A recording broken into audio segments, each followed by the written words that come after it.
All right.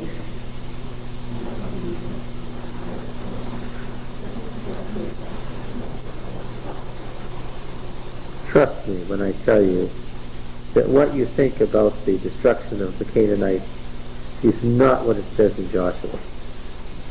The question of justice and mercy on the part of God is the central issue in the great controversy. And it is at issue and at great length in Joshua 1 to 12. And we're going to see that the book of Joshua really takes up this issue of the entry into Canaan and how it relates to God's mercy and justice at length. Trust me, what you know so far is not what the book has to say about it.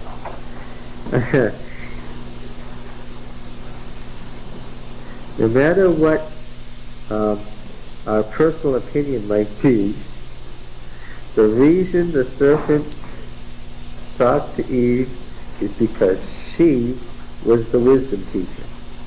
And he knew that he could beguile her by wisdom, whereas he could not beguile Adam, because he was not part of the wisdom tradition. It is also a severe critique of the wisdom movement, because, of course, Eve's involvement with wisdom as a wisdom teacher is what got her into trouble.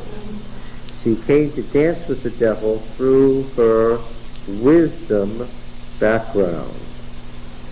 So obviously, the story of the fall was a warning against putting too much trust in wisdom. Yes. And the young man raised his hand and said, but the wisdom teachers weren't around in Moses' time. What's the sad fact? As a fundamentalist, no time to take it up in Sabbath school, as a fundamentalist, he thought what? He thought Moses wrote this in the 15th century BC. He had not the foggiest notion of the long, complicated history of the book of Genesis. And while we're on that subject, who wrote Joshua? Now, really, you do know the answer to this one. Who wrote Joshua? Who can tell me? DTR1. That's mostly the answer, isn't it? The book as it now stands is a product, part and parcel of the Deuteronomic history. Although we couldn't exactly say that DTR1 is responsible for all of Joshua, could we? Why? DTR1 is living in the time of Josiah.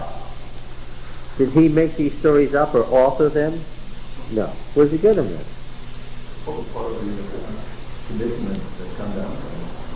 The tradition that's come down to him. Do you know anything about that tradition that has come down to him? The image of God is complete. I'm commenting on the fact that your husband is here now. Did your wife persecute you over dinner about Eve being the wiser one? No. Well, you missed a comment I made. Well, you missed a comment I made that you should know.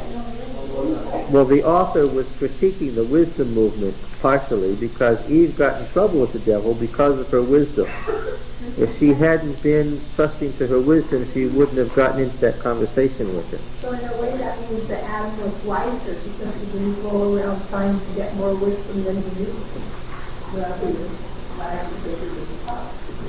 Yeah, he was wiser because he didn't allow himself to be involved in conversation, but he was dumber in that he didn't get himself into it by virtue of getting boxed in a wisdom argument. He took it why? Because, short answer is because she gave it to him. Yeah. Which is not a particular laudatory thing in the passage, is it? Now, Roy, you gave a good answer, but you didn't give a very complete one when you said that he had the tradition that came down to him. I know you know more about it than that. What traditions might have come down to him?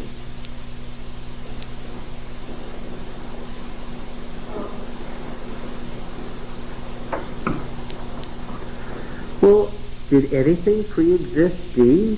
Did the prophets make everything up from scratch? No.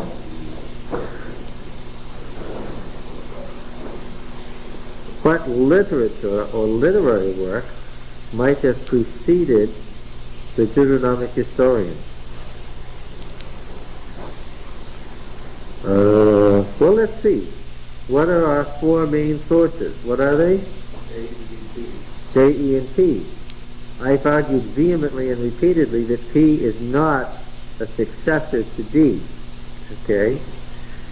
So, P is a possibility. Who are J and E, anyway? Where do we first get some stuff written by J, the Yahwist? The Yahwist, huh? Well, yes. Well, where do we first get J? In Genesis, where in Genesis? Genesis 2. Okay, remember, that's where Yahweh, the God, the personal God, starts making man from the mud of the ground. That's the story I read in Sabbath school this morning, Genesis 2. J begins in Genesis 2. Where does E begin?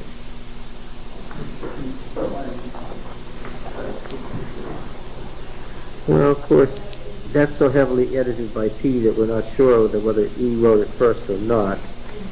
Although it does use Elohim. Could be Genesis 1. Where does the narrative start part? Where does the narrative part start? I can speak.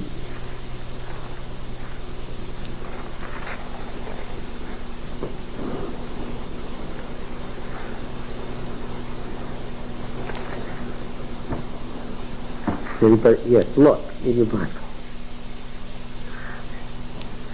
If we omit Genesis 1 as problematic, and possibly that's not where E begins, because on the day that Yahweh Elohim made, that's the Yahweh story. Chapter 5 is the beginning. That's right. If we omit 1, the E story begins with 5:1. This is the book of the generations of Adam. When God created man, he made him in the likeness of God. Male and female, he created them. This is the third creation story, folks. This God, Elohim. Which, of course, is the plural. We call it the plural of manifestation, because the reason that E treats L as a plural throughout is because he sees L as not confined to one place, but what? Being manifested at any place. It's one of Eve's big things, that unlike the Canaanite El, the El of Israel appears everywhere. And one of his ways of distinguishing himself is that he will use the term El and equate it to Elohim. All the gods and all the qualities of the gods are subsumed under one. His use of Elohim is a monotheistic trick. All the gods are composed of one God. Okay? When God created man, this is the E story of creation. When God created man, he made him in the likeness of God. Well, we already heard this in Genesis 1, but now we're hearing it again.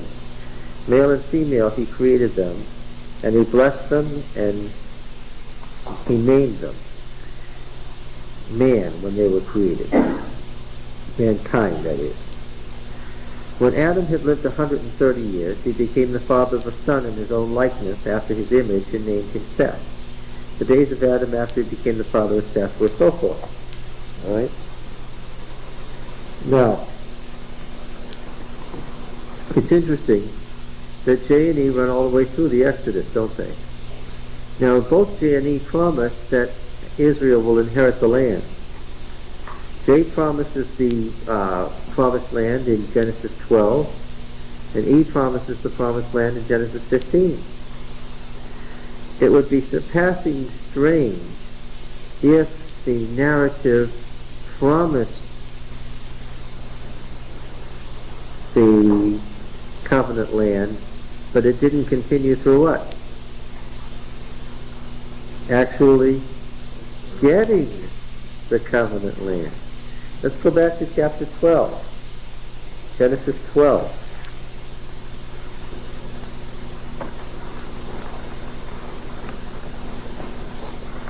would be strange if the person actually lives that long. Well, no, certainly the epic continues long after Moses' time. Whether the original stories as they're contained in Genesis with Moses, I'm not saying that J ends with Moses. I'm saying that J ends in the time of David, always have. Because it's David that J is looking forward to. This is Genesis 12. Now the Lord said, this is the Lord, Yahweh, so who are we looking at here? What source? J. Now the Lord said to Abram, go from your country and your kindred and your father's house to the land that I will show you. And I will make of you a great nation. And I will bless you and make your name great, so that you will be a blessing. I will bless those who bless you, and him who curses you I will curse. And in you all the families of the earth shall be blessed. So Abram went as Yahweh had told him, and Lot went with him. Abram was 75 years old when he departed from Haran, and Abram took Sarah his wife, and Lot his brother's son, and all the possessions which they had gathered, and the persons that they had gotten in Haran, and set forth to go to the land of Canaan, the typical description of the covenant land. When he had come to the land of Canaan, Abram passed through the land to the place at Shechem, to the oak at Moreh. Now you should be thinking Joshua 8, what happens at Shechem? The great covenant ceremony upon entrance into the land. Joshua 8 and also Joshua 24. Then Yahweh appeared to Abraham and said, to your descendants I will give this land. So he built there an altar to Yahweh who had appeared to him. Thence he removed to the mountain on the east of Bethel, the other great northern holy site, and pitched his tent was at Bethel on the west of Ai on the east. Bethel and Ai. Shechem, Bethel, Ai. These are all places that what? Are of great significance in the book of Joshua. And then he built an altar to Yahweh and called on the name of Yahweh, and Abram journeyed on, still going toward the Negev. And then there was a famine in the land and so forth. So, as we see, we have right from the beginning, before Abram ever leaves, the promise that he will become a great nation on a land, and that he will possess the land. All right? Now let's look at Genesis 15.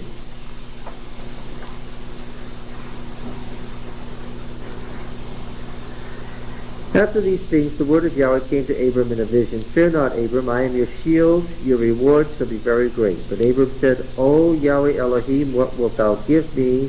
For I continue childless, and the heir of my house is Eliezer of Damascus. And Abram said, Behold, thou hast given me no offspring, and a slave born in my house will be my heir. Behold, the word of Yahweh came to him, This man shall not be your heir, your own son shall be your heir. And he brought him outside and said, Look toward heaven, number the stars if you're able to number them. He said to him, So shall your descendants be. And he believed Yahweh, and he reckoned it to him as righteousness. And Yahweh said to him, and he said to him rather, I am Yahweh who brought you from Ur of the Chaldeans to give you this land to possess. But he said, O Yahweh Elohim, Adonai Elohim, how am I to know that I shall possess it? He said, Bring me a heifer 3 years old, and a she-goat 3 years old, a ram 3 years old, a turtle dove, and a young pigeon. He brought him all these and cut them in two and laid each half over against the other. He did not cut the bird in two, and when the birds of prey came down to carcasses, Abram drove them away. As the sun was going down, a deep sleep fell on Abram, and lo, a dread and great darkness fell on him. Then Yahweh said to Abram, Know of a surety that your descendants will be sojourners in a land that is not theirs, and will be slaves, and they will be oppressed for 400 years. But I will bring judgment on the nation which they serve, and afterward they shall come out with great possessions. As for yourself, you shall go to your fathers in peace, and be buried in good old age. They shall come back here in the 4th generation, for the iniquity of the Amorite is not yet complete. Can anybody tell a mixed composition when they read it? I notice that we have in the one case, Yahweh said, in another case we have Elohim said, and in another case we said Yahweh said 400 years, and then he said in the 4th generation. Do you get it? What has happened here? Would you say some editing? Would you say very good editing? I wouldn't say very good because the details don't even match. Let's see.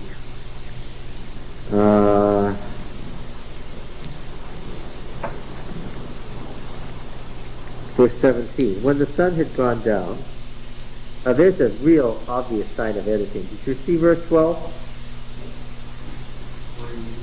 I'm reading Genesis 15, which is a mixed composition of E and J, and what I want to show you is E's promise of the land, and I'm showing you that a further J story has gotten mixed in here, and I'm hoping that you've had enough experience with this that it's not confusing to you at all. In verse 12, what do we see? Deep sleep fell on Abram, and you get the picture of what time of the day is it? Yes.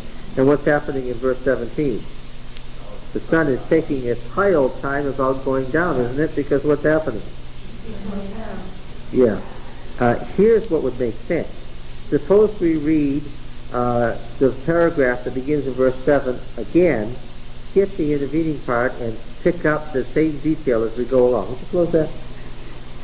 Verse 7 says, and he said to him, I am Yahweh who brought you from Ur of the Chaldeans, to give you this land to possess. All right. But he said, O Lord God, how am I to know that I shall possess it? He said, bring me all these things. And he cut them in half. Verse 11 says, when the birds of prey came down on the carcasses, Abram drove them away. Then verse 17 says, when the sun had gone down and it was dark, behold, a smoking fire pot and a flaming torch passed between these pieces. On that day Yahweh made a covenant with Abraham, saying, to your descendants I will give this land, from the river of Egypt to the great river, the river Euphrates, the land of the Kenites, the Kenizzites, Cadmonites, Hittites, Perizzites, Rephaim, Amorites, Canaanites, Girgasites, and Jebusites, and we discover that it's the boundaries of the covenant land under David. Chapter 17. When Abram was 99 years old, Yahweh appeared to Abram and said to him, I am El Shaddai. Walk before me and be blameless. And I will make my covenant between me and you, and I will multiply you exceedingly. Then Abram fell on his face and said, behold, my covenant is with you, and you shall be the father of a multitude of nations. No longer shall your name be Abram, but your name shall be Abraham, for I have made you the father of a multitude of nations. I will make you exceedingly fruitful. I'll make nations of you, and kings, catch it, and kings shall come forth from you. It's a clear looking forward to monarchy. And I will establish my covenant between me and you and your descendants after you throughout their generations for an everlasting covenant, to be El to you, right, to be El to you and to your descendants after you. And I will give to you and your descendants after you the land of your sojourning, all the land of Canaan, for an everlasting possession, and I will be their God. And God said to Abraham, as for you, you shall keep my covenant, you and your descendants after you throughout their generation. This is my covenant which you shall keep in the circumcision. So we have a J, a mixed J and E, and an E story of God making a promise to Abraham that his descendants would possess the land. All right? J, J-E, and E. Now, the point that I've been making is, it would be very strange if beginning way back in Genesis, J and E begin to talk about the big theme of God promising the land, and they didn't what? Didn't ever tell us the story of getting the land. And it's that story of getting the land which the Deuteronomic historian has reused in Joshua 1 to 12. The great body of the story is from J and E. But of course he's imposed his D theology on it. We can see it very, very clearly. Okay? So as we look at the book of Joshua, we will discover that Genesis 1 to 12 form an initial unit. And they tell a story that is a complete story. Let's look at the beginning, middle, and end here. Chapter 1 is virtually all D writing. Nothing really happens in chapter 1. There's a series of discussions in which the historian is laying out his theology as it applies to the conquest. Okay? So chapter 1 is introduction to the introduction. Right? This is D writing about what's going to happen. Now then, where had we last read narrative about the Exodus and the conquest? Why in the book of Numbers? Everything we've been reading in Deuteronomy is the Deuteronomist's work, right? That's all prophetic material from the northern kingdom. We were reading a story about coming out of Egypt, right? And that story got interrupted. And we were reading that story back in the book of Numbers. Remember? Oh, we had all sorts of terrible things happening to Moses. Awful things were happening. The people were rebelling constantly. It was really something. Do you remember that? Why, we read all about, remember the narrative begins in Numbers 10. We read that they departed in Numbers 10. They started out. And they started to complain in Numbers 11. They asked for meat. They had this craving. They were ready to kill Moses. Moses appointed the 70 elders. The quail came. Lots of people died. In chapter 13, Miriam spoke against Moses. Miriam and Aaron conspired against Moses. In chapter 13, the 12 spies were chosen. They were sent out. They saw the land. They brought back an evil report. In chapter 14, and let me remind you, in case you've forgotten, that the story of the spies was two stories, remember? There was a J story and an E story running parallel, and very clearly there were two stories. We had no trouble unraveling them and placing them side by side. J and E, side by side, telling the story of the Exodus. Okay? All right? Then there was mass hysteria. They were ready to kill Moses in chapter 14. He interceded for help. All sorts of things happened next. In chapter 15, we've got some laws inserted. Chapter 16 is the story of the rebellion of Dathan and Abiram, to which has been added by P, the story of Korah. And now we've got this mixed story of Korah, Dathan, and Abiram, but there's a story about the Exodus from Egypt. In chapter 17, the budding of Aaron's rod. We've got some more laws then. In chapter 20, we have the water coming out of the rock the second time. Moses' sin and exclusion. Israel is not allowed to go through Egypt, and they march from Kadesh Barnea through Moab. They are defeated by the king of Arad at Hormah. The fiery serpents come, and the brass serpent is made in chapter 21. They defeat Sihon, the king of the Amorites, also in chapter 21. We're still working on it. They defeat Og, the king of Bashan, in chapter 21. We're still working on it. Then the little book of Balaam is inserted. We saw that as an insert, unique unto itself. And then in chapter 25, they come to Shittim, and there they find they are seduced into the worship of the Baal of Peor by the Midianites. Remember that? Chapter 26 is a census. Chapter 27 is the story of Zelophehad's daughters. Chapter 28 is the 7th annual feast. 29 continues that theme. 30 is about vows. 31 is about the killing of the Midianites that had to do with the Baal of Peor. 32, the tribes east of the Jordan are settled, Reuben, Gad, and Manasseh. The half-tribe, the 2.5 tribes. Chapter 33 is the famous 40 stations of the Exodus chapter, Numbers 33, that you've come to be familiar with because I remind you about it weekly. Boundaries are set out for the land in chapter 34. Levitical cities are set up in chapter 35. And 36 formalizes the law about Zelophehad's daughters. Well, now let me see. Where did they end up then? What place were they at? Where's the last place we get a narrative from J and E about Israel coming out of Egypt? Where are they? Where are they? I know they're east of the Jordan. Where are they? Where on the plains of Moab? What chapter?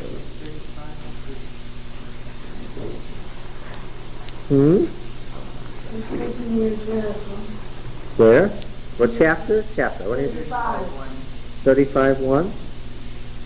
Yahweh said to Moses, in the plains of Moab by the Jordan at Jericho. Yes, that's a place. Not very specific, but that's a place. Is there a name for the place? Can you discover the name of the place?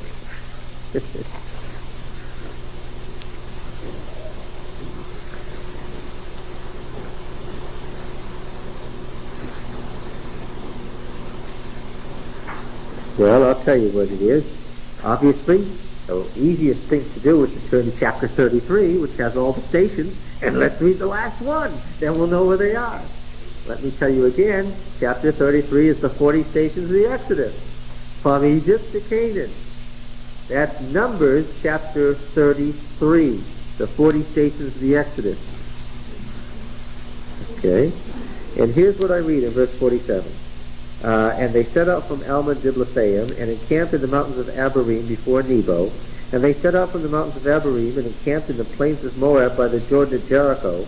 They encamped by the Jordan from Beth Jeshimoth as far as Abel Shittim in the plains of Moab. And in fact, when I read the heading, the last place I could find anything was Shittim, which just means the acacia tree, in chapter, where was it? Chapter 25, verse 1. Okay. So now the last time that I heard anything said about where Israel was by J&E, they were encamped among the acacia trees in the plains of Moab, opposite the city of Jericho. Now let me read, see what I find here.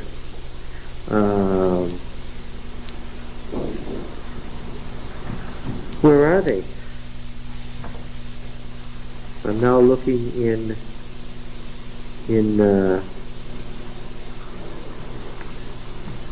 Joshua to find out where they are. Where do you think they're going to be? Take a real strong guess. Where do you think they're going to be? At what place?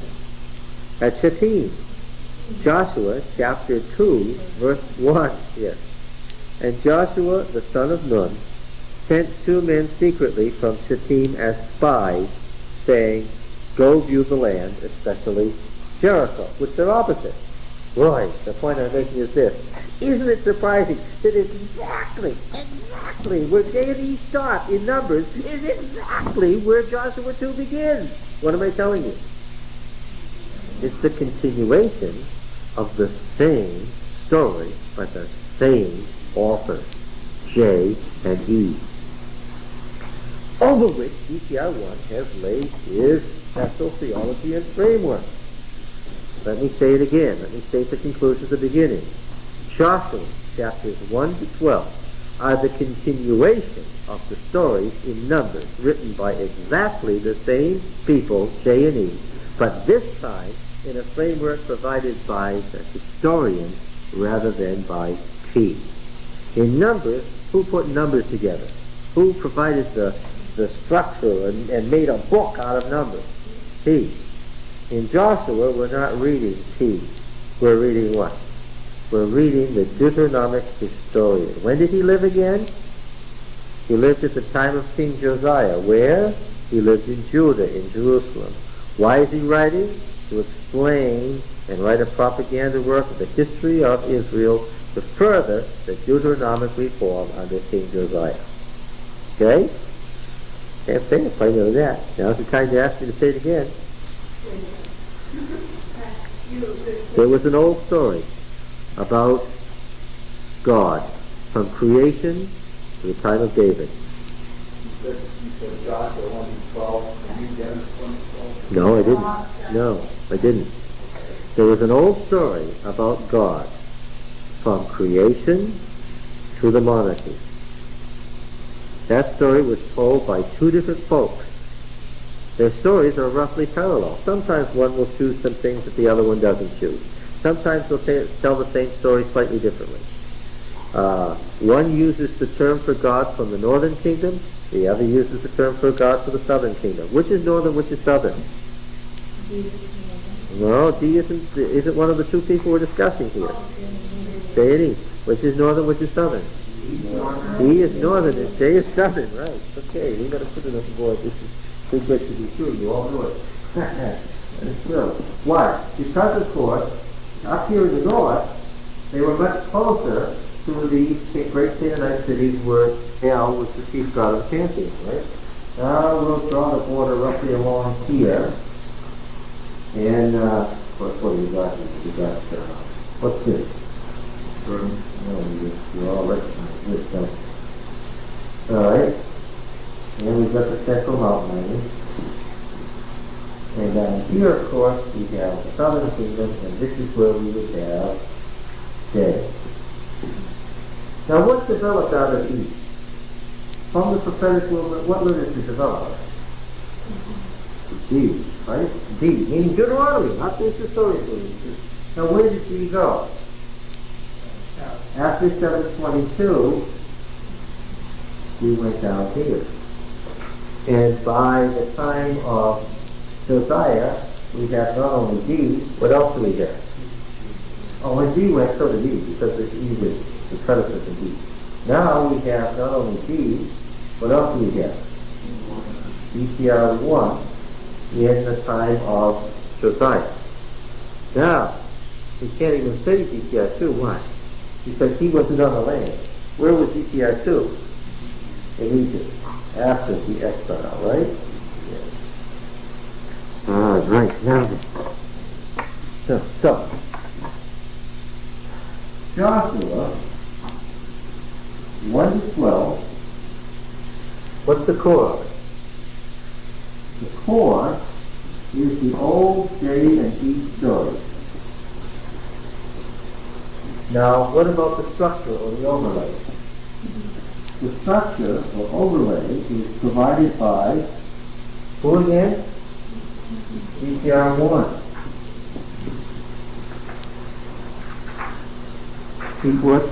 What's different and interesting about that is this, that J and E are also found in Genesis, Exodus, and Leviticus, but who was making use of J and E in those books? P, right? Okay. Thank you. So why do I, of course, I'm saying that GTR1 had already inherited J and E from P because P took priority. P was first. All right, now then. I said Joshua 1 to 12, though technically since all of Joshua 1 is a creation of D, probably I should say Joshua 2 to 12, but 1 to 12 is the unit that we now have. So we've got to stick with it as it is. In chapter 13, Sean, here's the difference we have in these two units. Let's read Joshua. Let's read the conclusion in Joshua 11. Joshua 12 is just an appendix of all the kings that Joshua had conquered. The narrative actually ends in chapter 11. Let's read 11:16 and following. Joshua 11 and verse 16. Everyone with me? So Joshua took all that land, the hill country and all the Negev and all the land of Goshen and its lowland and the Arabah and the hill country of Israel and its lowland from Mount Haleth that rises towards Seir, as far as Baal Gad in the valley of Lebanon below Mount Hermon. And he took their kings and smote them and put them to death. Joshua made war a long time with all those kings. There was not a city that made peace with the people of Israel except the Hivites, the inhabitants of Gibeon. They took all in battle. For it was the Lord's doing to harden their hearts that they should come against Israel in battle, in order that they should be utterly destroyed and should receive no mercy, but be exterminated, as Yahweh commanded Moses. And Joshua came at that time and wiped out the Anakim. And we've noticed that the Anakim were very, very important. They're the remnants of the pre-flood race. from all the hill country, from Hebron, from Debir, from Anab, and from all the hill country of Judah, and from all the hill country of Israel. Joshua utterly destroyed them with their cities. There was none of the Anakim left in the land of the people of Israel, only in Gaza, in Gath, and in Ashdod did some remain. So Joshua took the whole land according to all that Yahweh had spoken to Moses. And Joshua gave it for an inheritance to Israel according to their tribal allotment. And the land had rest from war. What picture do you get from that? That they finished? How many were left? How many Canaanites were left? Stepped over in that region. Yeah.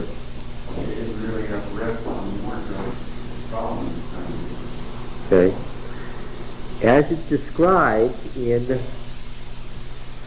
Joshua 1 to 12, what's the conquest like? It's universal. It is complete. It's the end of the story. This is the end of the JEPD story. And the story ends how? What word? And they all lived happily ever after. Yes. Now, in chapter 13, where we have different sources, we read this. Now this is the very next chapter. Now Joshua was old and advanced in years. And Yahweh said to him, you are old and advanced in years, and there remains yet very much land to be possessed. What? What did we just hear? They had it all. There wasn't one thing they hadn't conquered. They lived happily forever after, and now we have Joshua was old and advanced in years, and you can tell just from the fact that Joshua was old and advanced in years that what? He is or is not going to be able to conquer the land.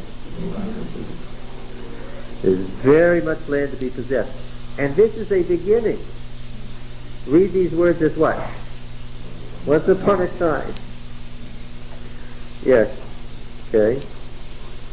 Now, that should tell you that this is a different section from a different source. I mean, by now you've got used to the idea that there may be these minor discrepancies in the Bible. Now, I said minor discrepancy with my tongue in cheek. Why? To say that they conquered every city, that there wasn't one left, and they had rest, is very different from saying what? That by the time Joshua was old, there was much left to be conquered. Obviously, we would say from our Western viewpoint that what? If one is true, the other is not true, right? Okay. Didn't Dee notice?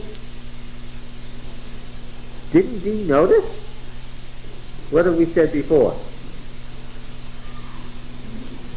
I was reading a commentary this afternoon where the author said that Dee made use of his sources so subtly that you can't separate it from his sources in many places because he totally rewrites his sources. I don't think that's true in even one instance. I think that's a total misconception of what Dee did. I think rather what? Dee would provide a structure or a framework about what? Around pre-existing material that he took to be what? Sacred scripture that what? He would not alter. So he's got this JE story that begins the creation and ends with the total conquest of the land. And what does he do? He leaves it just as it is. And then he's got the other historical facts before him. And so what does he do in chapter 13? He starts talking about the historical facts as they are. And where's the good place to begin? Right after the JE story ends. Now, so we're going to see, obviously then, we'll see that the book of Joshua divides itself into basically three parts. Chapters 1 through 12, chapter 13 to 23, pardon me, to 21. 13 to 21, please don't wait, 23, 21, 13 to 21. Now, how might I guess that the story, that a section ends in chapter 21. Doesn't sound like a conclusion. You see, you're looking for a conclusion? Try this one on, verse 43, Richard. Try this on for a conclusion. All right, Marjorie, you got it? It's verse 43. What? You thought it would get easier when we got to Joshua? Did you think there was some Bible book that was going to be just one single composition where it's all one author is... Always happened until now.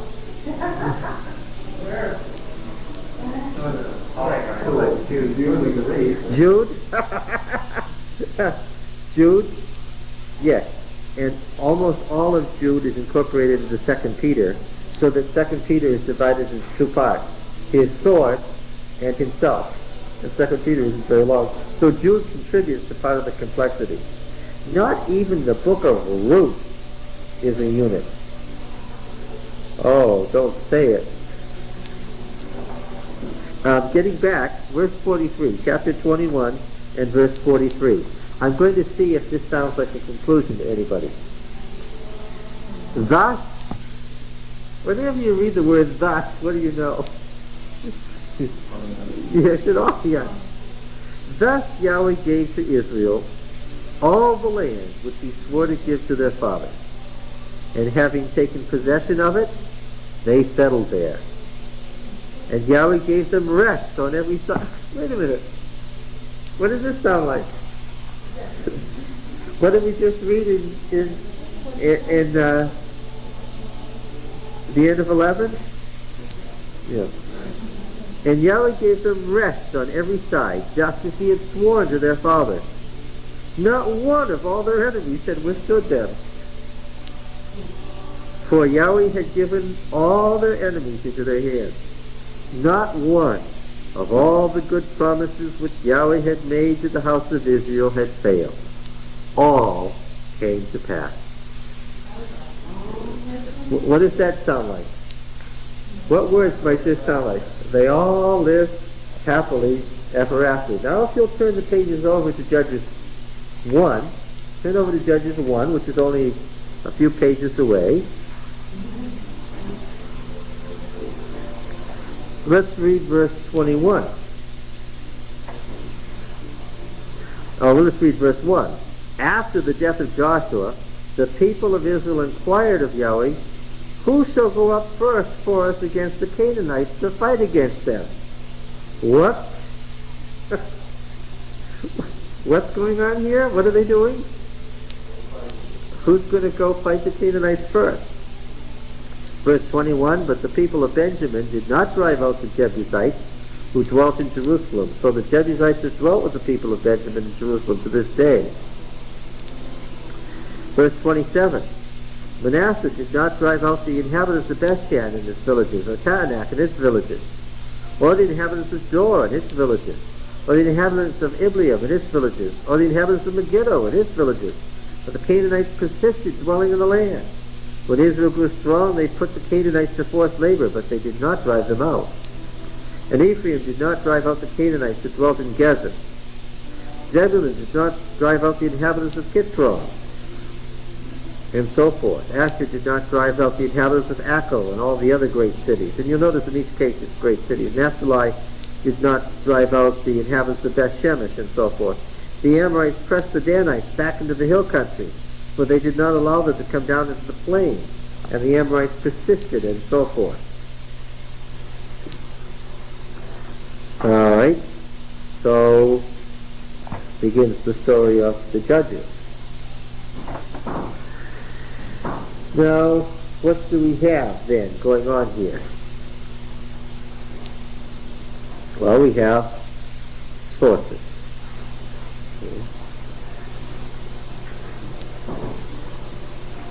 Why didn't he smooth out his sources?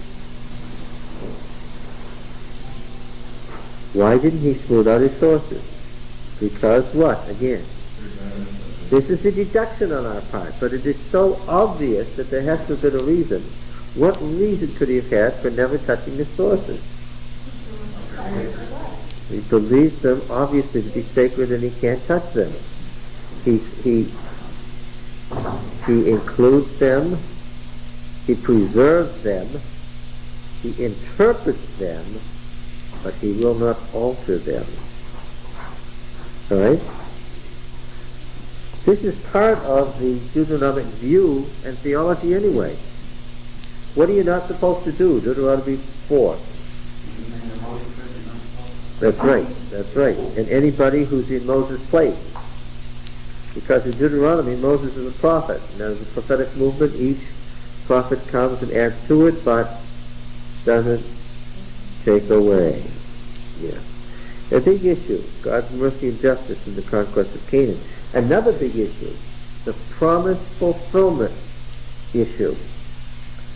What did God promise? What was actually fulfilled? This is a big, big issue in Joshua. It's a big issue with the Deuteronomic historian because it's one of his questions. Why has Israel never really gotten the fulfillment of what was promised? So one of the issues that we're going to see traced constantly is the issue of promise and fulfillment.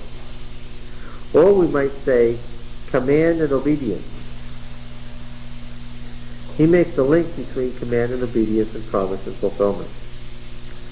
He also does some interesting things, and we're going to see it immediately, to what happens when God gives an order. Must it always be obeyed? What would the answer be? Yes. DTR1 wouldn't say that. All right, now, what about divine word and human interpretation? That's going to become very important. And the role of Israel as aliens in the world and as citizens, possessors and the dispossessed. It's a big issue. Is Israel the possessor and the dispossessor of others, or is it the dispossessed? Are they the pilgrims and strangers, or are they the inheritors? Okay? Yeah, well, you know when we get into these sets of opposites that we're playing tricks, aren't we? Yeah, okay. Now then, want to see a place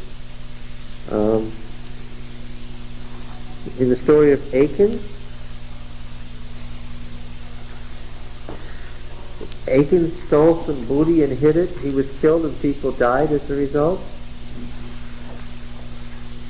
Joshua 8, I'll show you an example. Verse 1. And Yahweh said to Joshua, do not fear or be dismayed. Which is one of the themes. Take all the fighting men with you and arise all the fighting men and go up to Ai, the ruin. See, I have given it into your hand, the king of Ai and his people, his city and his land. You shall do to Ai and its king as you did to Jericho and its king. Only its spoil and its cattle you shall take as booty for yourselves. What is that saying? What is that saying there?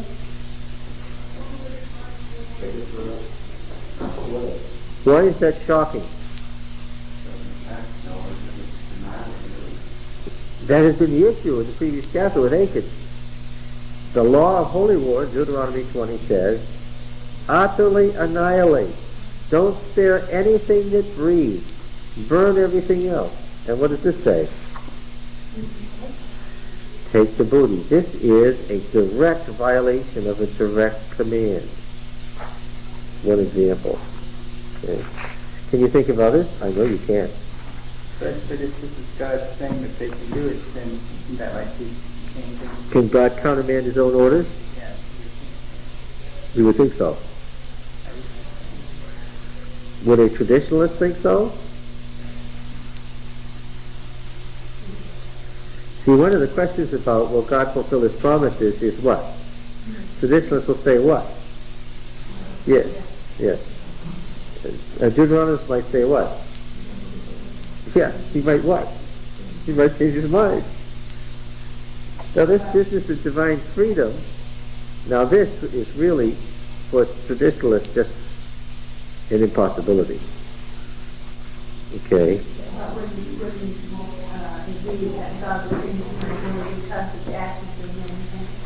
Well, there is no particular reason here. God just what? But there's no particular reason here. God just what? He just changes his mind. Okay. Can you think of another one? Right in these chapters, I know you know. Just stop and think about it. We've just been talking about holy war. How about Joshua verse 6 and verse 25?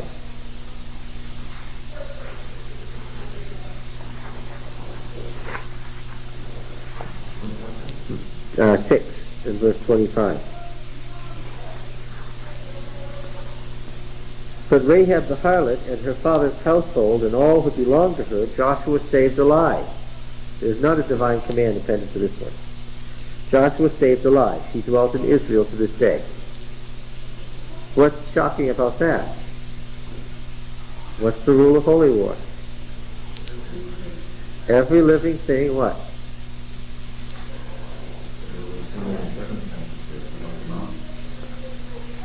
Look, there's an absolute law. It says, param, everything that is devoted to the Lord is to be burned with fire as a whole burnt offering for the Lord. Okay? And so they devote to fire everything in the city of Jericho, except that Joshua what? Saves her and her family. It may make sense to you, but can you imagine the effect this had at the time? What's that saying? There wouldn't have been any King David. Well, that's true, yeah. But what is the prophetic view that's being promulgated? A prophet can say one thing and what? Another prophet can come along and say, well, yes, you see this in the prophets. You have heard it said, but now I say to you. Okay. That's a prophetic tradition. When Jesus did that, people were horrified, but that was part of the prophetic tradition. That's what I want to get to. Yeah, conditionalism, of course. But before it was changed again from that time it had been promised to be changed. Yeah, but I understand, but the point is that Joshua on his own, as a prophet, and they regard him as a prophet because remember, the Deuteronomists regard Moses as a prophet. They don't take the historical fact that prophecy began with kingship at the time of Saul. They just say what? Prophecy goes back to what? To Moses. In fact, what was the name given to this part of the canon? This is called what? The former prophet. Right? Yeah. All right. Now, how the Deuteronomic author handles the question of his authority again. Joshua 1.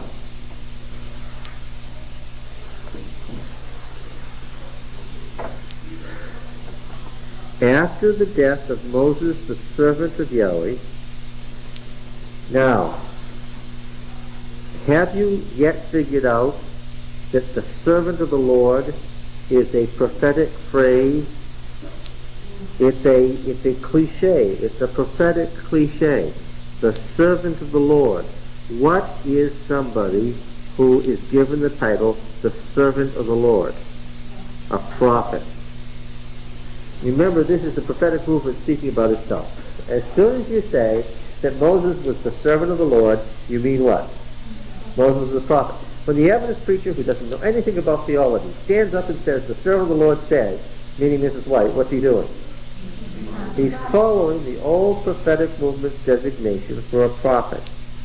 Okay?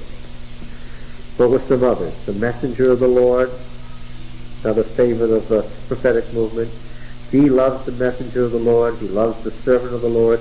Oh, there's one in it looks like an angel, but it's a prophet. In Judges, what is it, chapter 2?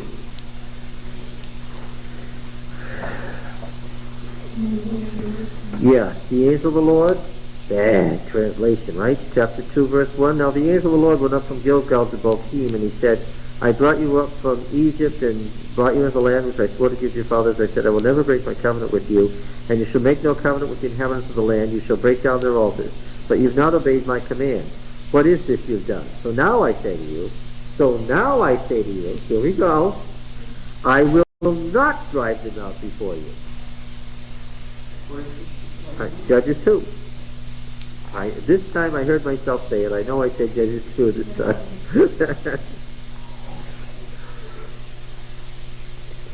But what is this you've done? So now, verse 3, I say to you, I will not drive them out before you, but they shall become adversaries to you, and their God shall be a snare to you. When the angel of the Lord had spoken all these words to the people lifted up their voices and wept, and they called the name of the place Weeping, and they sacrificed to Yahweh. Not the angel of the Lord. What? No, not angel means what? Messenger. The messenger of the Lord, meaning what? The prophet. The messenger of the Lord. A local prophet at the time, their Mrs. White. Okay? Hey, this is fun.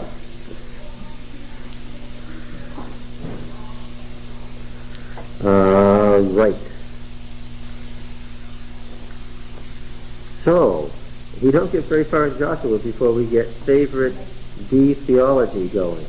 After the death of Moses, the servant of the Lord said to Joshua the son of Nun, Moses' minister, well, I know that Joshua becomes a chief theological figure in the book of Joshua and becomes a chief symbol, and of course he's drawn right out of the J&E narrative.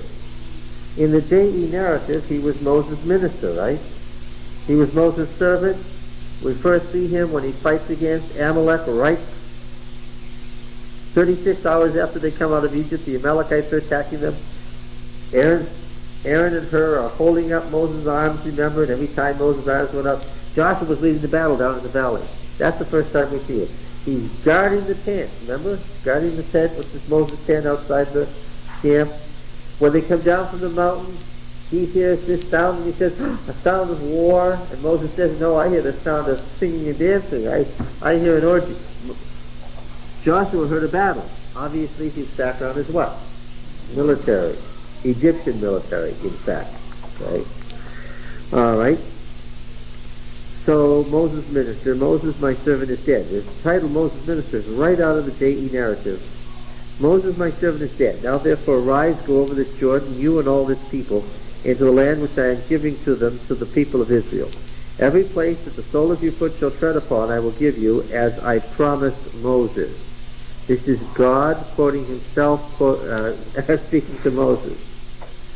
Now that same kind of complexity that we saw in Deuteronomy, that same kind of shift is going to occur here. From the wilderness and this Lebanon as far as the great river, the river Euphrates, all the land of the Hittites to the great sea toward the going down of the sun shall be your territory. It's a description of the Davidic Empire. No man shall be able to stand before you all the days of your life. As I was with Moses, so I shall be with you. Only I will not fail you or forsake you. Be strong and of good courage, for you shall cause this people to inherit the land which I swore to their fathers to give them. Only be strong and very courageous, being careful to do according to all the law which Moses my servant commanded you. Turn not from it to the right or the left, that you may have good success wherever you go. This book of the law shall not depart out of your mouth, that you shall meditate on it day and night, that you may be careful to do according to all that is written in it, for then you shall make your way prosperous, and you shall have good success. Have I not commanded you? Be strong and of good courage, be not frightened, neither be dismayed, for Yahweh your God is with you wherever you go. One of the things I noticed immediately is, I've heard all of these words before. Where have I heard them before? In Deuteronomy. Where they were either the words of God, or what? Words of Moses. And it's interesting that we notice that God's word and Moses' word coalesced in Deuteronomy to the point where you couldn't make a distinction. Moses would say, I command you to cross this river, I give you this land, I appoint these cities. Where Moses is virtually what? He's virtually God. He's no longer speaking as if he's a separate individual. He talks as if he's God. Now, we have God speaking for himself to Joshua.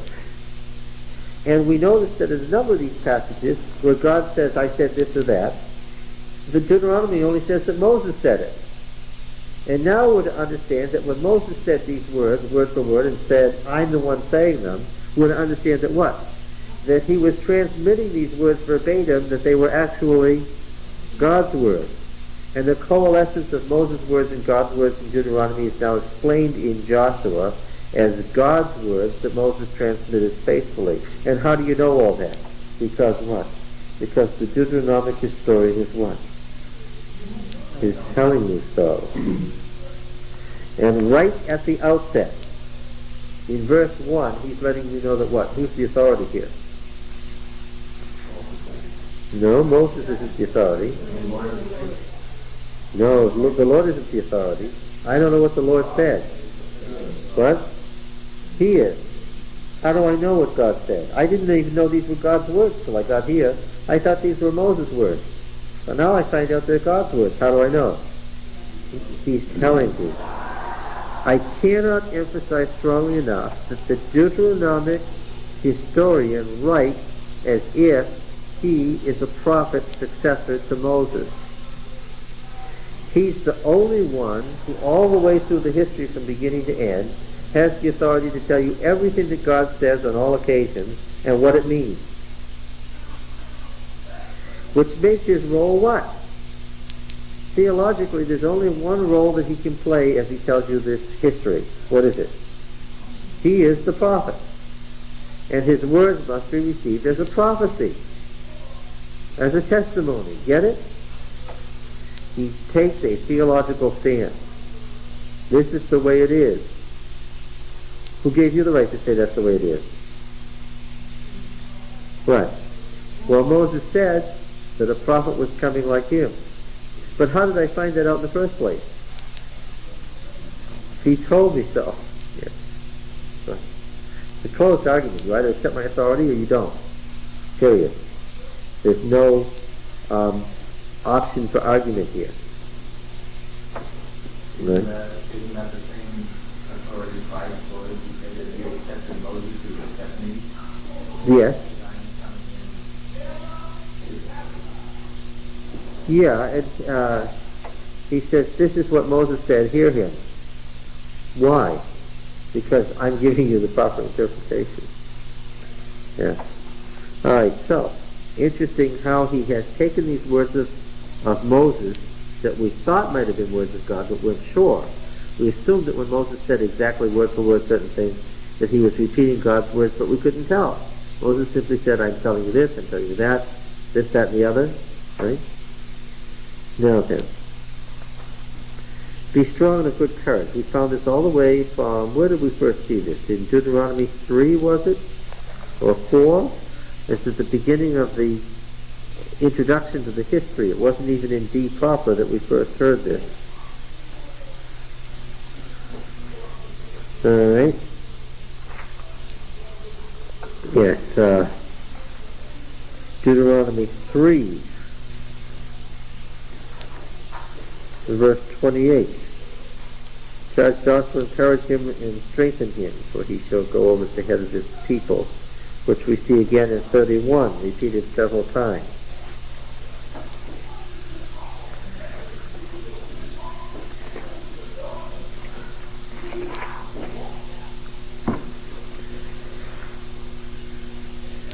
Verse 7, 31:7. No, 31. Yes. Verse 6. Be strong and of good courage. Yes, this is Moses speaking. Be strong and of good courage. Do not be in fear or dread of them. For it is Yahweh your God who goes before you. He will not fail you or forsake you. Moses summoned Joshua and said to him in the sight of all Israel, be strong and of good courage. For you shall go with this people into the land which he has sworn to your fathers to give it. You shall put them in possession of it. It is the Lord who goes before you. He will be with you. He will not fail you or forsake you. Do not fear or be dismayed. And verse 14, behold, the days approach when I must die. You must die, rather. This is God says Moses. Call Joshua and present yourselves in the tent of meeting that I may commission him. And Moses and Joshua went and presented themselves in the tent of meeting, and Yahweh appeared in the tent of meeting in the cloud, stood by the door of the tent, and said, verse 23, be strong and of good courage, for you shall bring the children of Israel into the land which I swore to give them. I will be with you. Okay, verse 6, be strong and of good courage.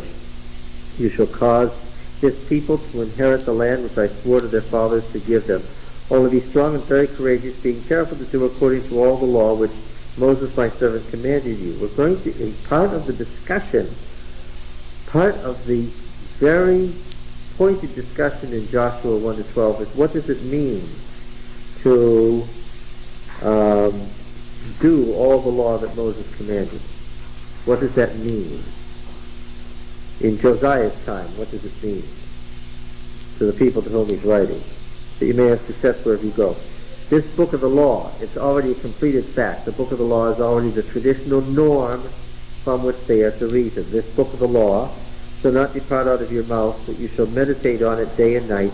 His standard phrase for the core of Deuteronomy all the way from here till Josiah discovers it at the end of the history. Hilkiah says, I found the book of the law. It's a big deal. The book of the law of Moses, is going to be a major issue right from here on. We already saw that it was traditional in Deuteronomy. Moses wrote the book of the law. He gave it to the priests, right? It was recite this book of the law every 7 years. It was already a fait accompli. It was already a done thing. All right, it was already the norm. Have I not commanded you? Be strong of good courage. Be not frightened nor dismayed, for Yahweh God is with you wherever you go. This emphasis on fear, being courageous in the face of fear, is something that has to do with the situation in Josiah's time. Okay? Because they're trapped between Babylon and Egypt, and he's really writing about his own day from the perspective of Joshua's time. Keep that in mind. He's not just out to tell the story of how they marched around Jericho 7 times and the wall fell down. That is never his point. His introduction of the historical narrative is for theological purposes. Okay? And the issue is, what is he after? What is he trying to say that he has chosen these stories for? What's the point? It's not just to tell history. This is theological history. It's highly interpretive. And there's a lot of facts that he's totally disinterested in that we would love to know.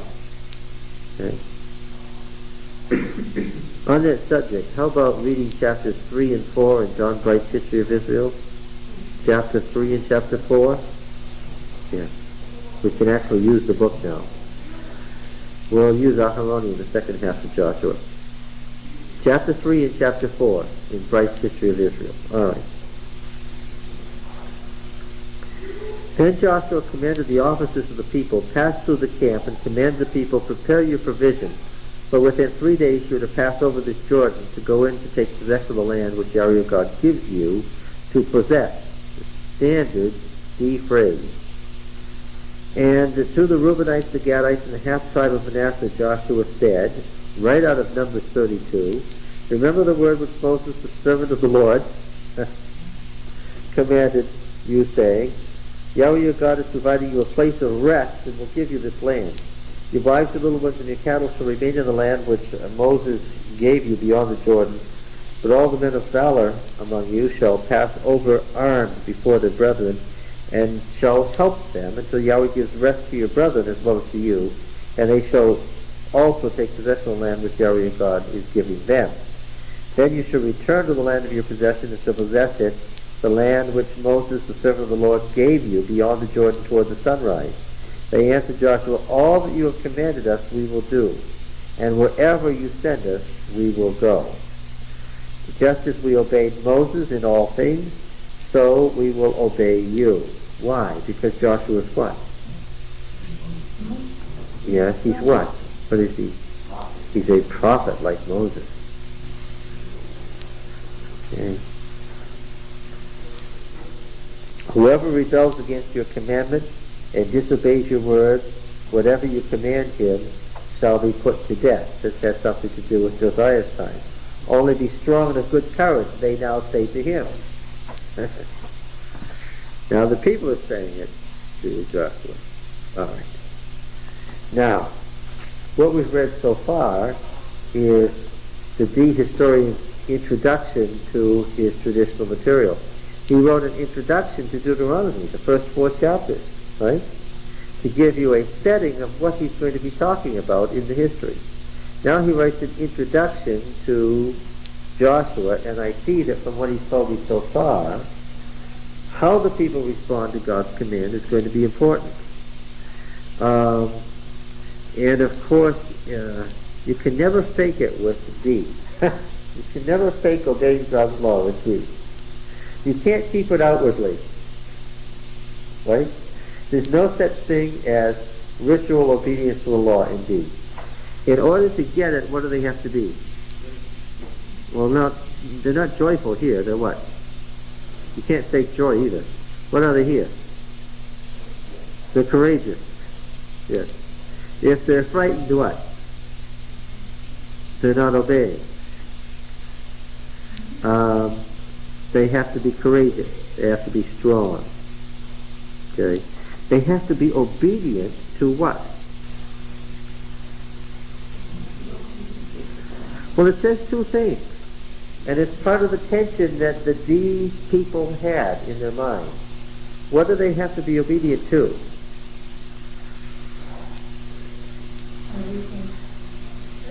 Well, two different sources of authority here. To the law, that's the written word, isn't it? That's the written law that they have in front of them, which has been passed down traditionally. It's the book of the law. It's very clearly what is written. And what else is it? It's the prophet.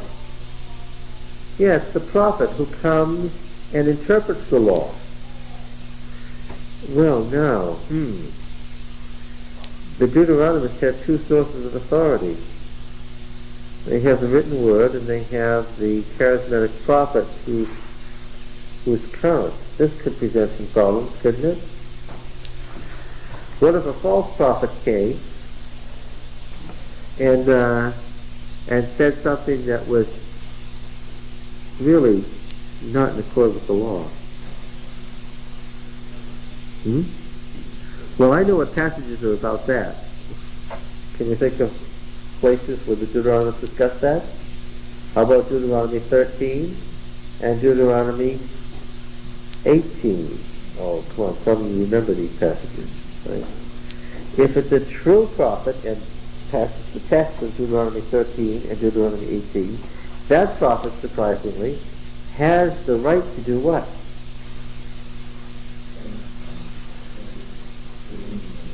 Yes, to interpret a law into a different meaning.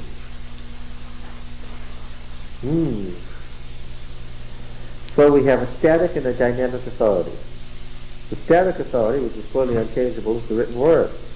The dynamic authority is what? The charismatic prophet through whom God is speaking directly. This should be familiar territory to Adventists, right? The constant complaint of Protestants is, oh, you've got an extra biblical source of authority. Well, everybody does. Right? Everybody does. Depends on whether the Baptist minister or the Disciples of Christ minister notices or not that he has an extra biblical source of authority. Right? I noticed it in my Sabbath school class this morning. What was the extra biblical source of authority to which people were appealing? The writings of Mrs. White, right. Now a Catholic knows that he has an extra biblical source of authority. He's not going to argue about that. Catholic knows what it is. What is it? The church. Specifically what? The magisterium or teaching authority of the church through the papacy. He knows. Yeah, we have an extra biblical source of authority. Of course we do. Everybody does. Of course, this has been the argument of Catholicism for 500 years against Protestantism. You Protestants have an extra biblical source of authority. You just deny it. We have one. We know what it is. We just say it openly, right? Is there a Baptist tradition? Is there such a thing as a Baptist tradition? Is it as strong as Roman Catholic tradition? Oh, I think it's probably stronger. I think you can talk a Catholic out of Catholicism easier than you can talk a Baptist out of being a Baptist. All right? Yes. And so what we have here is we have really two sources of authority. Be aware. See, so when we say the Bible and the Bible only, now the Bible doesn't say that, of course, but when we say the Bible and the Bible only, What do you think?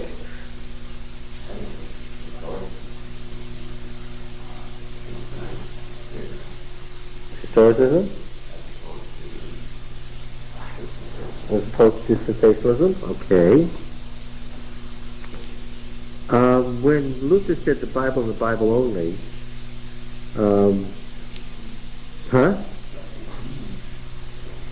of course what he really meant was the Bible and the Bible only as what?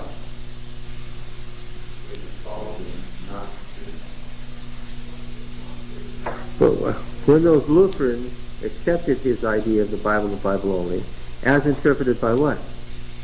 By Luther. There aren't those 36 volumes of Luther's commentary by accident, right? What was really being said? He says, "Oh, I have the Spirit leading me." So what was he saying? He's saying, look, you got the Borgia popes over there who are obviously decadent, and then you should listen to the Bible and the Bible only. Let me tell you what it is. Let me tell you what it says. What was really happening there? What? Yeah. Okay. So, if you mean that all your beliefs are derived solely from the Bible, that wouldn't work for any evidence that I know of. Why? Almost every evidence that I know of believes something about the Bible that what? Is not stated anywhere in the Bible but came from our own mind. And your own experience, and 20 other religious writers, and so forth. So we have to limit that idea as a only partially correct one. Comes up as an issue here. All right. I thought you were going to get the other fact. This is the Bible, and Bible only, but the Bible allows for prophecy. Oh yes, but the Bible allows for an extra biblical authority. That's the point that I'm making, is that when we hear this from Protestants, the Bible and the Bible only, first of all, it isn't true. There isn't any Protestant who has the Bible and the Bible only. Whether it's a Baptist or Disciples of Christ or whatever, there isn't any such person. And secondly, the Bible itself doesn't say that. It allows for extra biblical authority beyond the written word. Otherwise, you'd be worshiping the Bible. Besides which, we've already seen there's sufficient gray areas in the Bible that what? Sometimes we get gray areas. What do we need? Yes, something to, yes, exactly.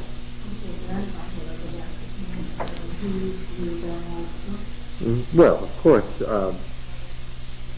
Baptists are using some religious writings and some biblical scholars and some interpretation all the time, whether they know it or not. Yes. Now, when we get to chapter 2, we get to the historian handling his sources. This is the J&E story of how the conquest was actually completed. The promise that began in Genesis is here reaching its completion, its fulfillment in 2 through 12. Remember that in one case we're reading the end of a story, while we're really only reading the beginning of DTR1 story. Right? Joshua the son of Nun sent 2 men secretly from Shittim as spies. Sounds like the beginning of a section, saying, "Go view the land, especially Jericho." Now this is a deliberate takeoff on what? Think, this is a deliberate takeoff on what? The story of the spies, of course. We cannot forget that Joshua had been one of those spies. Nor can we forget that how many spies were loyal and brought back a good report? 2. So this story dispensing, because both J&E tell that story about the 12 spies. This story dispensing with the 10 wicked spies sends out what? 2 faithful ones. Okay? Joshua the son of Nun sent 2 men secretly from Shittim as spies, saying, "Go view the land, especially Jericho." And they went and came into the house of a harlot whose name was Rahab, and lodged there. Now I've pointed out before that Rahab is the personal name of what? Rehab. When we read the Canaanite literature, what do we discover? Rehab is the personal name for? Anyone? Huh? Well, yes, the god of the underworld, the seven-headed dragon, the chaos monster, the personal name is Rahab. This is humorous, and certainly they knew that, and that's why it is humorous, because we can imagine then, since names were descriptive in the ancient world, what she must have been like. Well, any woman who's named after the chaos monster is probably not shy, let's say that. If even in Jericho, which is being Canaanite to be pictured as evil, she's named Rahab, then what? You would have to picture her as the biggest trouble in the city, right? She's the ultimate trouble there. And so they came to the house of a harlot whose name was Rahab, and Lot says, very deliberate and intentional. Okay? Where do you not expect these righteous spies from Joshua to go? You don't expect, especially, and add the word and Lod's there, you don't expect them to go to the local prostitute's house that Lod's there. It was told the king of Jericho, we're talking about the age of city-states, behold, certain men of Israel have come here tonight to search out the land.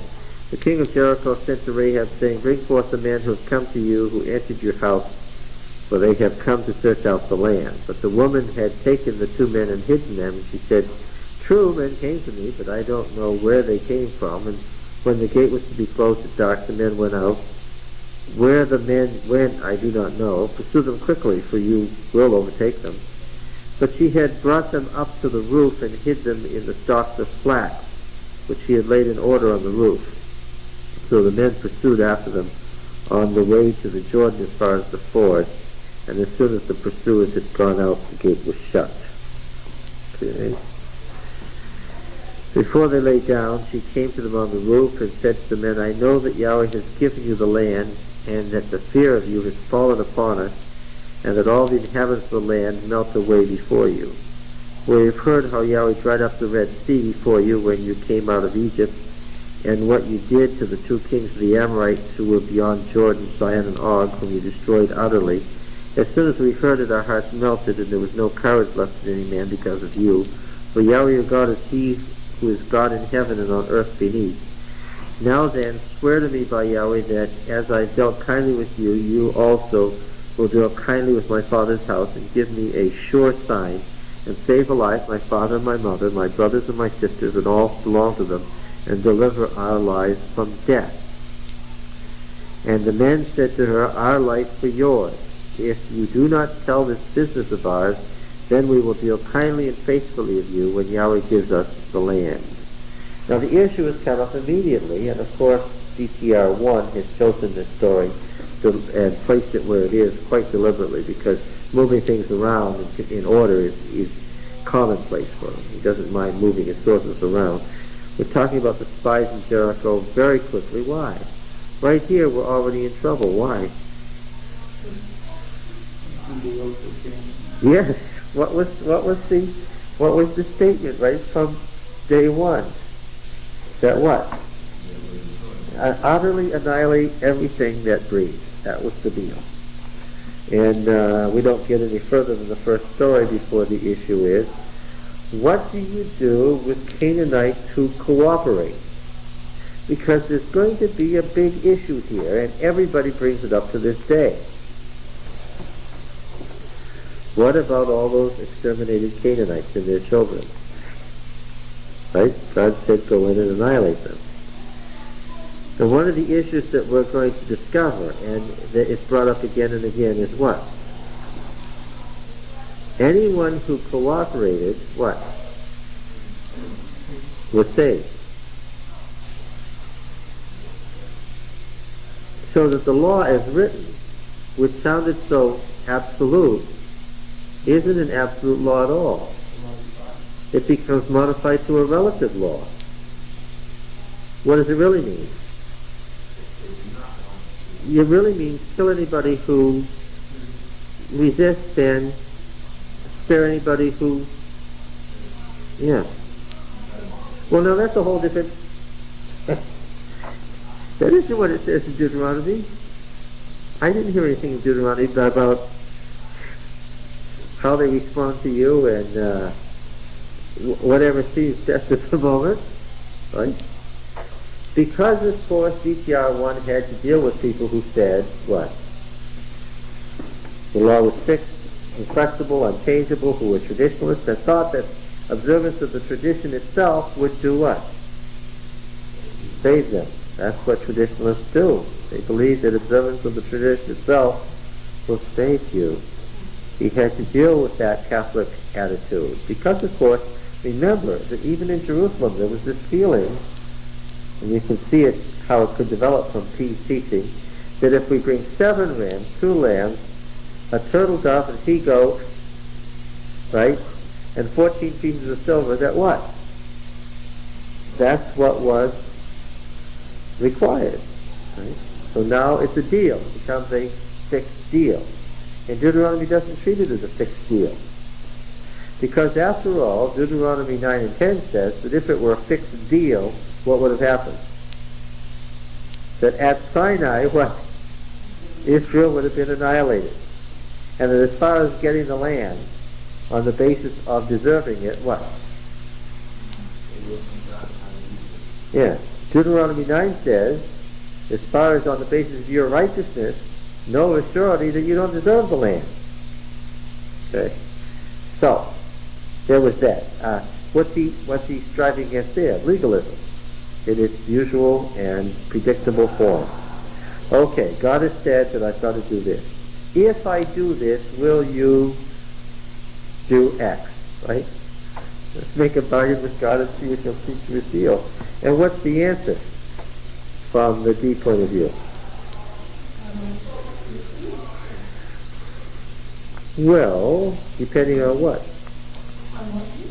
On what you do, that's right. Because, of course, well, I did what I said I would do, now can I go back to my old ways? What's the answer? No. So, here we have these guys making a deal with the worst of the worst. He starts out with Rahab very deliberately. She's a theological symbol here. Do you understand why she's first? I wouldn't care if 10 other important things happen. This is the story that's going to get told first. Why? Yeah, it's emphatically so that the worst of the worst could make it if what? If they chose to, yeah. Therefore, everybody else, in theory, if they had chosen otherwise, what? Could have been saved, could have been treated differently. There was these commands stated so absolutely weren't meant in the way that they sound as they come across. She let them down by a rope through the window, for her house was built into the city wall. It's casemate wall, that's typical, so that she dwelt in the wall. And it's often been pointed out, what was the rope? Which they would have recognized immediately. The rope was the prostitute symbol that she was in and waiting for a customer. Right? Yeah. Through the window, all sorts of imagery here. What do we have? We have Sister's mother looking out the window. The prostitute in the temple, when she was ready, did what? She came to the lattice and looked out the window. The warning to the young man in Proverbs is what? Keep on going when she's there, what? Looking out her window. Yeah, so we have all this imagery that is intentional and deliberate imagery of prostitution and the prostitution trade so that you won't miss the point of who she was. Now what was going on? She said, go into the hills, let the pursuers meet you, and hide yourself there 3 days until the pursuers have returned, and afterwards you may go your way. The men said to her, we will be guiltless with respect to this oath of yours which you've made us swear. Behold, when we come into the land, you shall bind this scarlet cord in the window through which you let us down, and you shall gather into your house your father and mother, your brothers, and all your father's household.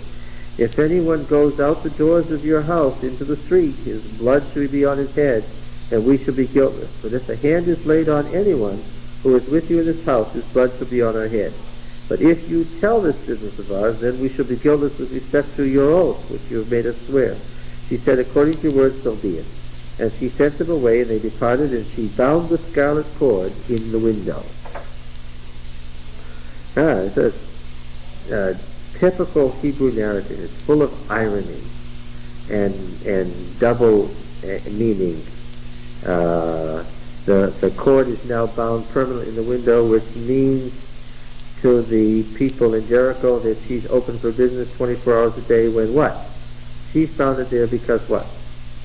She's confidently, yes, that she's confidently expecting the destruction of the city, and is waiting now inside her house with the door locked for the destruction to come. And of course the images are all kinds of images are coming to our mind. We're thinking of Sodom now, so nearby, right? We're thinking of the last night of Sodom and Lot not able to get his family safe, right? We're thinking of her getting her family in the moment of judgment.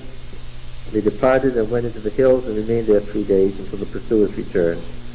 The pursuers had made search all along the way and found nothing.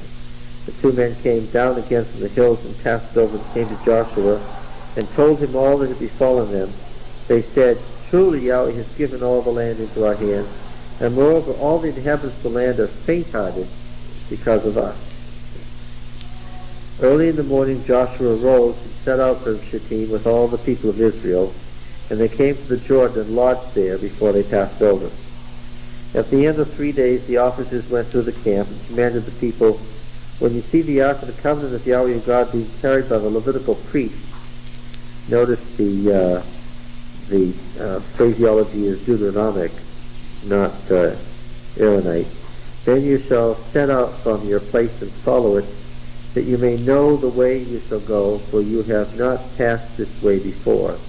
Yet there shall be a space between you and it, a distance of about 2,000 cubits. Do not come near it.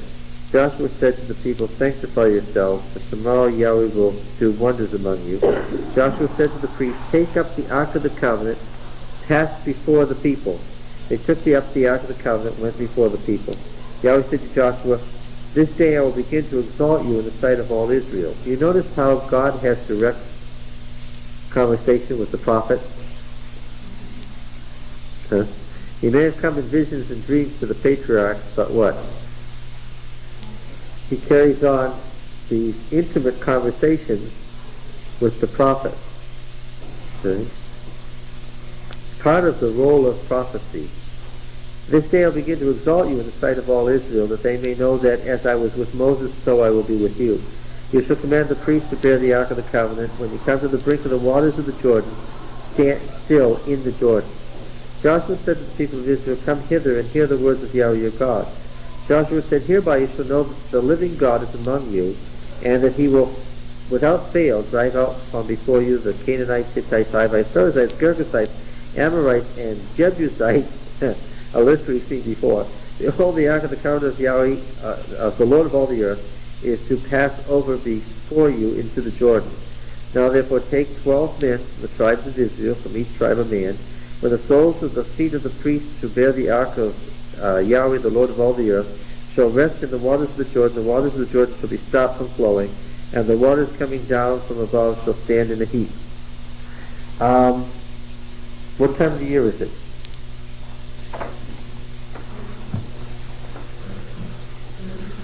Yeah, the 40th year to the month, so what time is it? It's the spring equinox, March, the time of the Passover, March or April. What's the Jordan doing? Flooding. Twice in historical times the Jordan has stopped. Both times because of earthquakes in the canyons to the north of this area. Earthquakes tend to cluster around this time because, of course, the pull of the moon is greatest, and so as a result you have earthquakes along the fault lines on the earth. So twice, both times at this time of the year, the Jordan has stopped for natural causes. Upstream there's an earthquake. All the stuff falls into the narrow passes, so the river is building up behind it like a giant dam. Of course it's going to come rushing over. But in the meantime, for a period of half a day, In the two cases, the river bed is dry. It's happened both times in the spring. Such a thing could certainly happen. The point is, it happened when? Well, it happened just when the priests went into the water with the ark. So when the people set out from their tents to pass over the Jordan, with the priests bearing the ark of the covenant before the people, where's the sanctuary? Indeed, there isn't a sanctuary, right? What is there indeed? Tent, Moses' tent. And the feet of the priests bearing the ark were dipped in the brink of the water. The Jordan overflows all its banks throughout the time of harvest. 16. The waters coming down from above stood and rose up in a heap far off at Aram, the city that is beside Zarathan. And those flowing down toward the sea of the Arabah, the salt sea, were wholly cut off, and the people passed over opposite Jericho. While all Israel were passing over on dry ground, the priests who bore the Ark of the Covenant of Yahweh stood on dry ground in the midst of Jordan until all the nation finished passing over the Jordan. It's obvious and intentional symbolism here. What's going on here?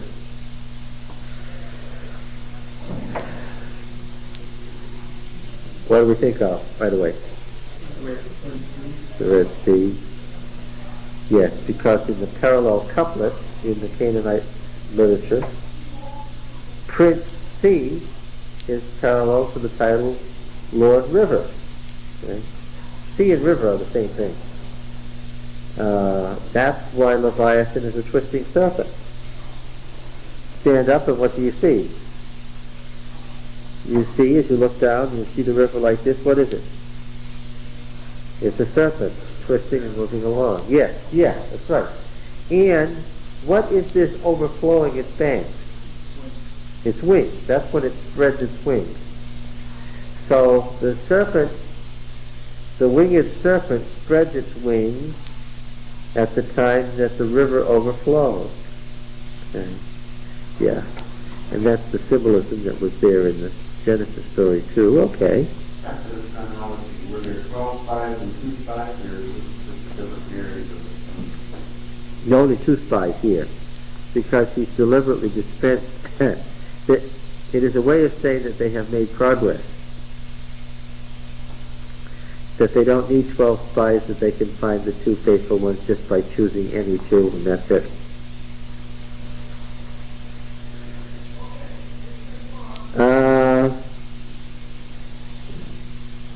The Jordan overflows its banks throughout the time of harvest.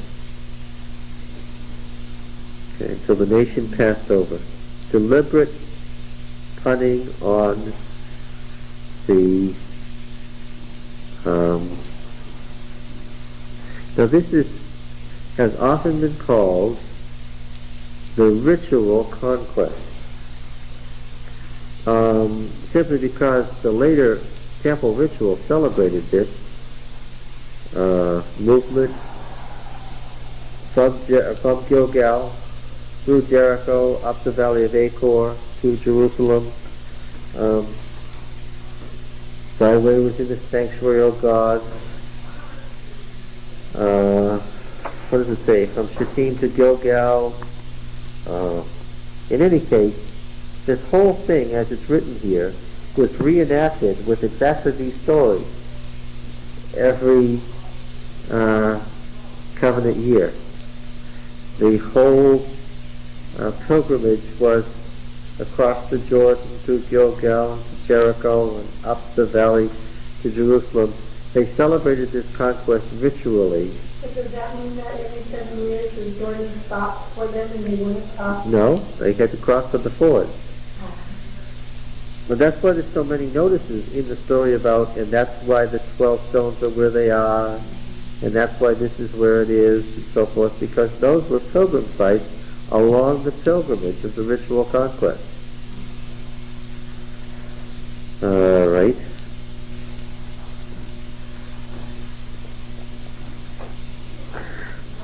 When all the nation had finished passing over the Jordan, Yahweh said to Joshua, take 12 men from the people from each tribe of man. Command, take 12 stones from here out of the midst of Jordan, from the very place where the priest's feet stood. Carry them over with you.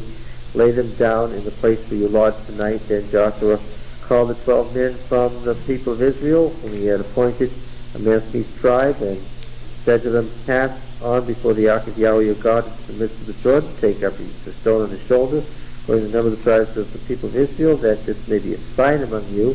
When your children ask in time to come, there's a sure sign that it was being used as a ritual for reenactment. What do these stones mean?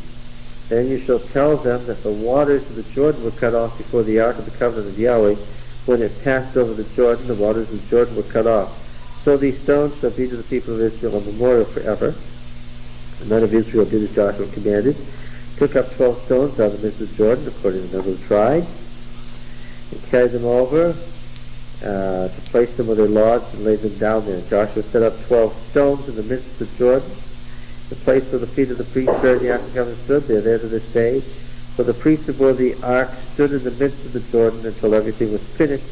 But Yahweh commanded Joshua to tell the people, according to all that Moses had commanded. People passed over in haste, and when all the people had finished passing over, the ark of Yahweh and the priests passed over before the people. The sons of Reuben, Gad, half-tribe of Manasseh, passed over before the people of Israel as Moses had bidden them. About 40,000 ready, armed for war, passed over before Yahweh for battle in the plains of Jericho. On that day Yahweh exalted Joshua in the sight of Israel. They stood in awe of him as they had stood in awe of Moses all the days of his life. Yahweh said to Joshua, command the priests to bear the ark of the testimony to come out of Jordan. Joshua therefore commanded the priests, come up out of the Jordan. And when the priests buried the ark, it came up, the soles of the priests' feet were lifted up on dry ground. The waters of Jordan returned to their place. It overflowed all its banks as before. The people came up out of the Jordan on the 10th day of the first month, and they encamped in Gilgal. Okay? What are they going to do then, right at this time? What's about to be done? What are they going to have to do? This is the spring now. This is the spring. The first month is the fall in most places. So what feast is kept on the 14th of the first spring month? Passover. What does Gilgal mean?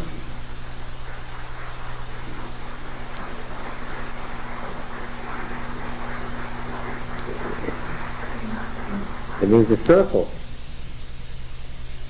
or a wheel, or anything round. Why a circle? Because what did they do with these stones? Yeah, they set them up in a circle. In a sacred circle with stones standing up in a circle around. You know, you've seen that.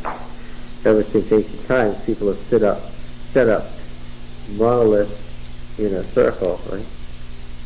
They probably even set them up to align them to the sun. Yeah.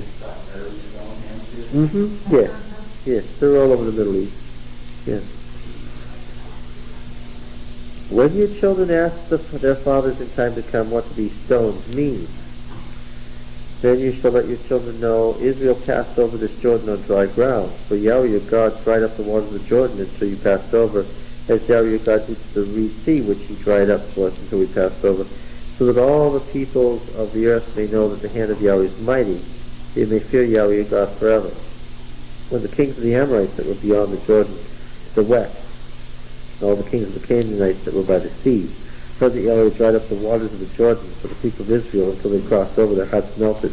There was no longer any spirit in them because of the people of Israel. At that time, Yahweh said to Joshua, make flint knives and circumcise the people of Israel again the second time. Why? What have they not been doing, according to what we read earlier?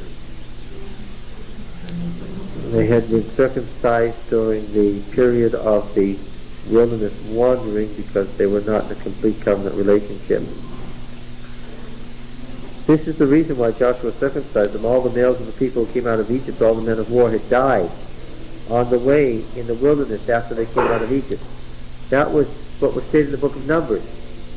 So this is the same sort of thing.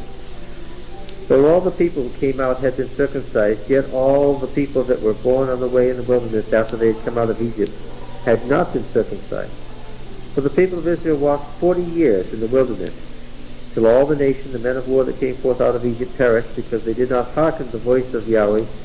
So then Yahweh swore that he would let them not see the land which Yahweh had sworn to give them, flowing with milk and honey. So it was their children whom he raised up in their stead, that Joshua circumcised, for they were uncircumcised, because they had not been circumcised on the way. When the circumcising of the nation was done, they remained in their place in the camp till they were healed. Yahweh said to Joshua, this day I have rolled away the reproach of Egypt from you. And so they named the name of that place Gilgal, which means what? Huh? Circle, okay. Which is a pun on the word to roll, same word. Anything that's round, rolled like a wheel, you see, it's the same word. So I've rolled away the reproach of Egypt from you. What's this a reference to, the reproach of Egypt?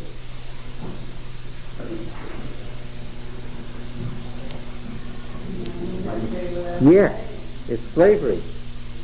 Yes, it's not, it's being slave in a foreign land. It's not being at home. It's not having your own homeland. It's not being where you're supposed to be. It's being a pilgrim and a stranger and a sojourner rather than being... And the idea is that today, what? You're in your own land today. The reproach of being slaves in Egypt is gone.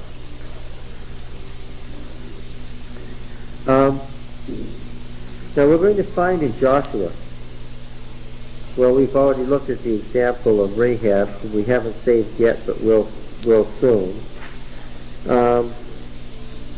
Achan and his family are lost, but then the Gibeonites come, and they, through stratagem, they get themselves into a covenant relationship with Israel. The Shechemites don't have to be conquered because they're part of Israel's property already. What are we discovering is happening in this situation? Those who left Egypt don't make it. A different generation arrives. What is Israel? Beginning to define Israel. What is Israel?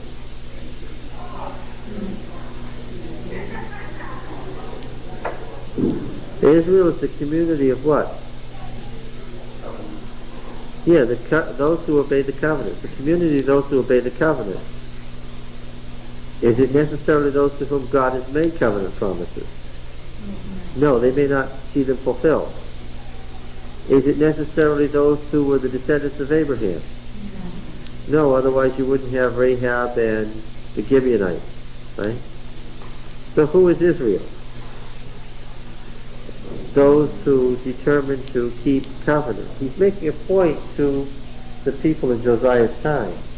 And of course, the second historian would have made it even more strongly. True Jews, they have the faith of Abraham. That have the faith of Abraham, not the blood of Abraham necessarily. Yeah. The Deuteronomist wants to tell you, and he starts telling the story already, that there are a lot of people in Israel who should never have been in Israel, and what? There are a lot of people gone who should have been part of Israel but aren't anymore and never going to be, because they made the mistake of thinking what? Once an Israelite, always an Israelite. Once a pagan, always a pagan. The Deuteronomists rejected that idea. Why would that have been important to people facing exile? The northern kingdom was in exile. They were facing it momentarily. What was he saying? Doesn't matter where you are, Yes, and that God may adjust his promises to the current situation. He even lets us know that promises of being on the land are not necessarily God's ultimate promise. And he's starting to build his case. He's going to build this case all the way through the history of Israel. That how God acts is not predetermined and preconceived. Who he chooses and how it ends up can be very different from what the plan was as it started out. Prophets may come and change the plan. Now, why is this of interest to Emily? Because it's happening today. Well, don't evidence in general have a picture of this is the way it is? This is how it's going to happen, or at least I have a general idea of how it's going to happen. This is the true church, and these are the true people, and this is the way it's going to happen. And what does DTR 1 say about that? Well, in principle, but what? In principle, it may work out that way, but in point of actual historical fact, what? It may work out differently. That would be scary.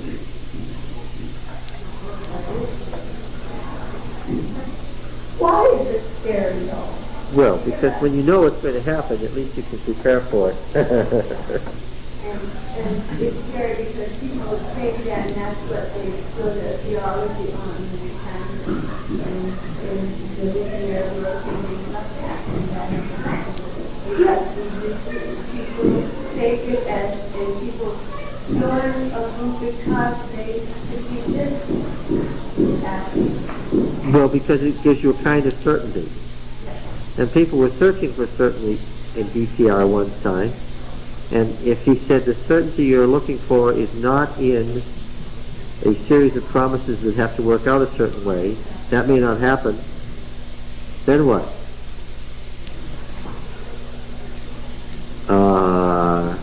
Would it be correct to say that theologically the world could end differently from the way it's described in Great Controversy?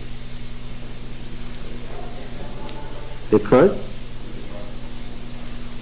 It could. And then what?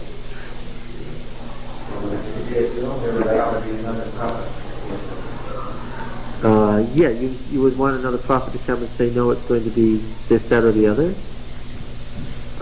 I suppose that would be one way to create immense trouble in the Adventist Church, which would be what?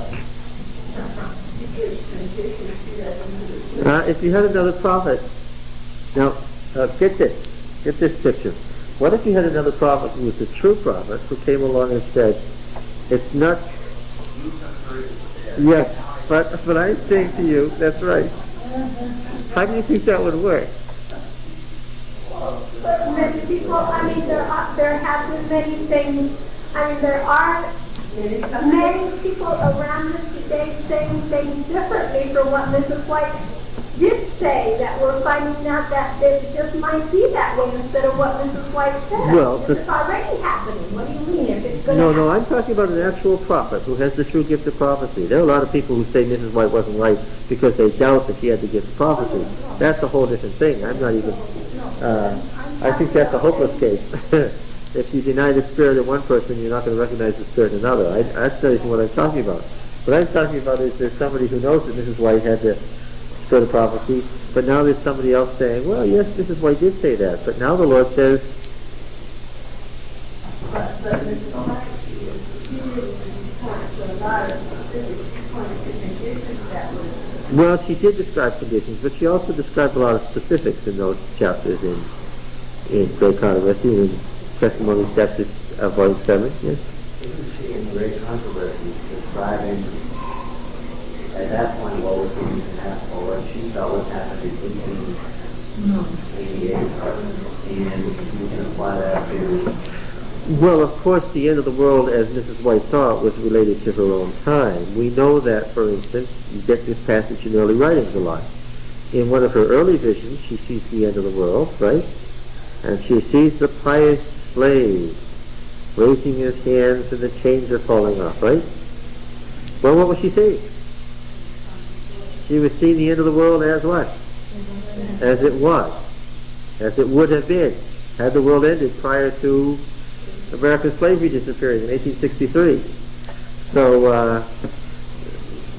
after 1863, there weren't any American pious slaves to raise their hands and have their chains fall off. So there's a description of the end of the world as it would have been that she herself modified later. You don't hear about pious slaves in Great Controversy, do you? No. And other similar things like that. So it modified even, yeah. So the question is, did she describe the end of the world as it could have or would have occurred in 1888 when she was writing? Yes, I think so. Could it change without having those problems? Ah, yes, I wanted to ask that question. Now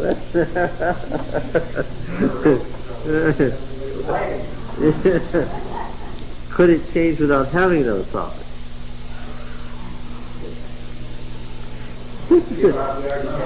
I think we already have. But God has dealt with these people exactly what if people do not trust the history of God's moving with these people at every point of conflict. He is always raised the prophet. So if you extrapolate that to the future, you're probably with your prophet. Well, I'd be disappointed if it's changed in any major way and nobody mentioned it. I don't think that would be very gracious. When we had John Baptist, he came out from among, he wasn't among the prophets, so to speak, and it was compared with the prophets. And you say he came from a totally different, from the desert. Well, that was the traditional source of prophets, desert. That was where we got Moses from and where we got Elijah from. So that was the traditional source. Of course, they didn't accept any prophets in his day. Prophecy had ceased officially in Judaism. So that's a live issue. I choose not to answer that right now.